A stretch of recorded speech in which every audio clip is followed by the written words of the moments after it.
ਬਾਬਾ ਬੁੱਲੇ ਸ਼ਾਹ ਫਰਮਾਉਂਦੇ ਨੇ, ਗੋਡੇ ਗਿੱਟੇ ਮਲ ਮਲ ਦੋਵੇਂ, ਦਿਲੋਂ ਨਾ ਗਈ ਪਲੀਤੀ। ਲੋਕਾਂ ਦੇ ਦਿਖਾਵੇ ਖਾਤਰ ਭੱਜ ਭੱਜ ਵੜਨਾ ਏ ਮਸੀਤੀ। ਇਹੋ ਜੀਆਂ ਨਿਮਾਜ਼ਾਂ ਨਾਲੋਂ ਜਿਹੜੀ ਨੀਤੀ ਨਾ ਨੀਤੀ।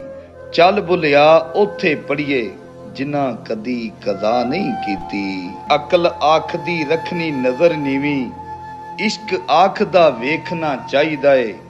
ਅਕਲ ਰੋਕਦੀ ਇਸ਼ਕ ਆਖਦਾ ਏ, ਮੱਥਾ ਯਾਰ ਨੂੰ ਟੇਕਣਾ ਚਾਹੀਦਾ ਏ।